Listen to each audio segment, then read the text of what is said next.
नमस्कार दोस्तों, मधुर कथाएं चैनल पर एक बार फिर से आपका हार्दिक अभिनंदन है। तो आज की मेरी कहानी का शीर्षक है सास की साड़ी। तो चलिए शुरू करते हैं आज की अपनी ये कहानी। आज सुबह सुमित्रा जी ने अपनी बड़ी बहू को ताने मारते हुए कहा, ये देखो बड़ी बहू, इसे कहते हैं सास की साड़ी।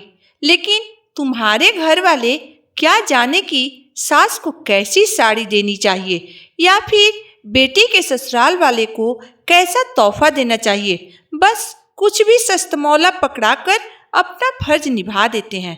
तुम ही बताओ, क्या तुम कभी अपने मायके से मेरे लिए इतनी महंगी साड़ी लाई हो? अरे तुम मेरे लिए क्या, अपने लिए भी कभी भी इतनी महंगी साड़ी नहीं लाई हो। चलो छोड़ो, एक गरीब घर की बेटी से उम्मीद ही क्या की जा सकती है।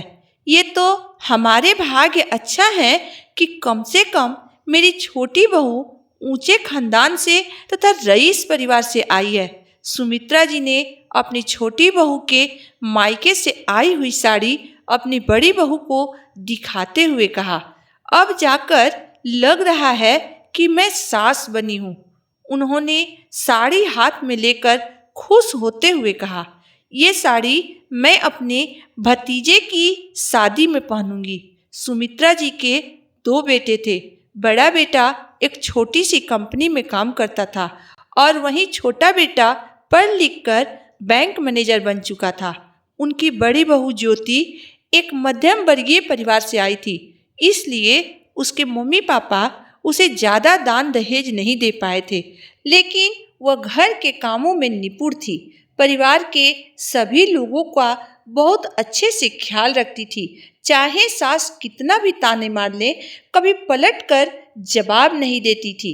सुमित्रा जी वैसे तो बड़ी बहू के सेवा से खुश रहती थी, लेकिन जहाँ लेन देन की बातें आती वहाँ वो उसे ताने देने से नहीं चूकती थी। खास करके तब जब उनके छोटे बेटे की शादी एक रईस परिवार की लड़की रश्मि से हो गई। रश्मि के मायके वालों ने सुमित्रा जी का पूरा घर दहेज के सामान से भर दिया। जाहिर सी बात है, कोई भी अपने मैनेजर बेटे की शादी किसी गरीब घर की लड़की से क्यों करना चाहेगा। अब तो सुमित्रा जी के ताने और भी बढ़ गए। वह रात दिन अपने बड़ी बहू ज्योति को खरी खोटी सुनाती रहती थी। सुमित्रा जी के नज़रों में अब छोटी बहू का इज्जत बड़ी बहू की सेवा से कहीं ज़्यादा हो गई थी। सुमित्रा जी की बड़ी बहू ज्योति जब भी अपने मायके से वापस आती थी तो 2-4 साड़ियाँ और थोड़ी सी मिठाइयाँ ही लाती थी और अपने सास के आगे रख कर कहती थी, मम्मी जी, आपको जो भी साड़ी पसंद है ले लीजिए। सुमित्रा जी उसमें से सबसे अच्छी साड़ी उठा लेती थी और कहती थी, मुझे तो इसमें से एक भी साड़ी पसंद नहीं है, लेकिन तुम्हारी मन रखने के लिए एक साड़ी ले रही हूँ।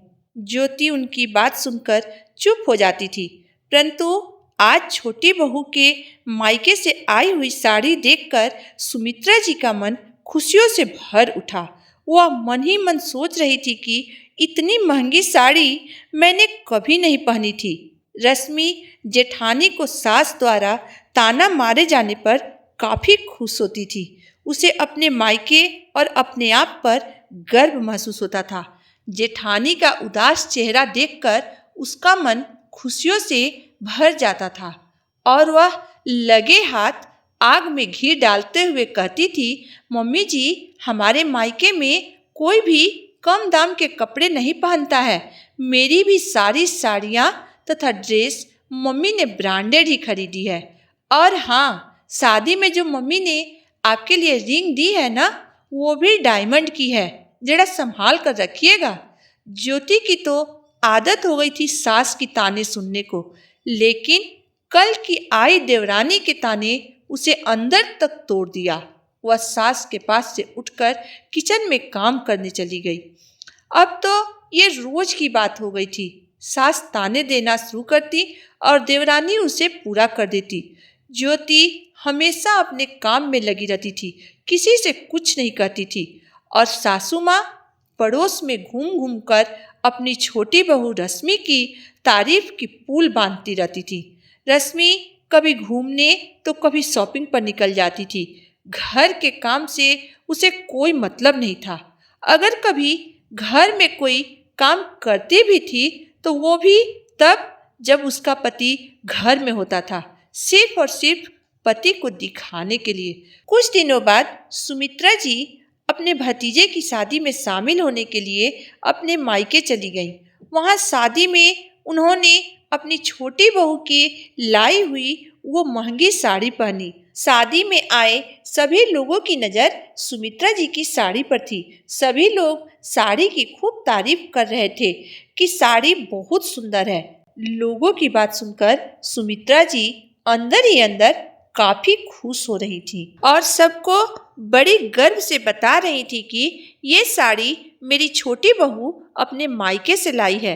तभी अचानक शादी में खाना खाते वक्त सुमित्रा जी के हाथों से थोड़ी सी सब्जी साड़ी पर गिर गई। यह देखकर उन्हें काफी दुख हुआ।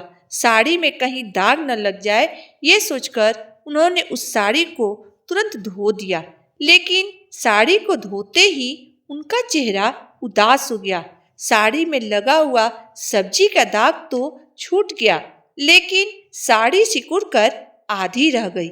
घर वापस आकर जब उन्होंने वो साड़ी अपनी छोटी बहू रश्मि को दिखाई तो वह तुरंत सास को ताना मारते हुए बोली, मम्मी जी आप तो गंवार की गंवार ही रह गई। आपको इतना भी नहीं पता कि इतनी महंगी साड़ी घर में नहीं धोते हैं, इन्हें धोने के लिए दुकान में देने पड़ते हैं।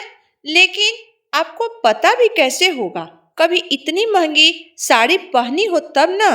आप तो जेठानी जी की लाई हुई सस्ती साड़ियां ही पहनने लायक हैं।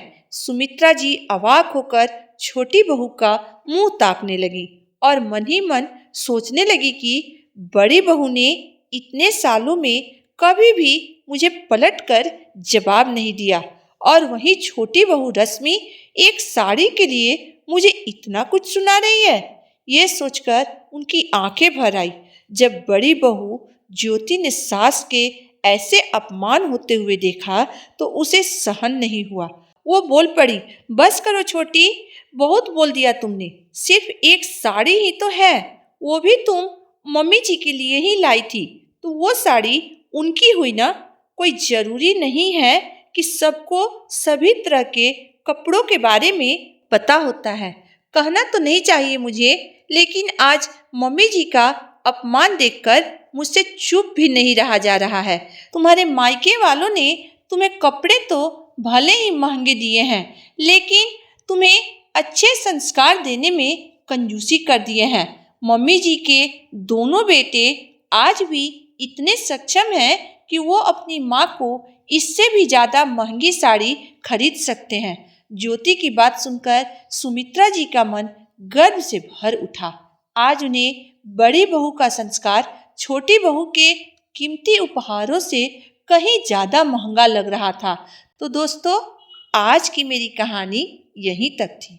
दोस्तों, महंगे उपहार बाजार में खरीदने से मिल सकते हैं, किंतु अच्छे संस्कार किसी भी बाजार में नहीं बिकता है। इसलिए उपहार से कहीं ज़्यादा महंगा संस्कार होता है, जो हर किसी के पास नहीं होता है। इसमें आपकी राय क्या है? आप मुझे कमेंट बॉक्स में ज़रूर बताइएगा। आशा करती हूँ आपको मेरी कहानी पसंद आएगी।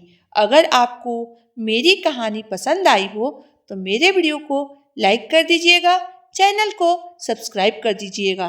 तो फिर मिलते हैं एक नई वीडियो, एक नई कहानी के साथ। तब तक के लिए धन्यवाद।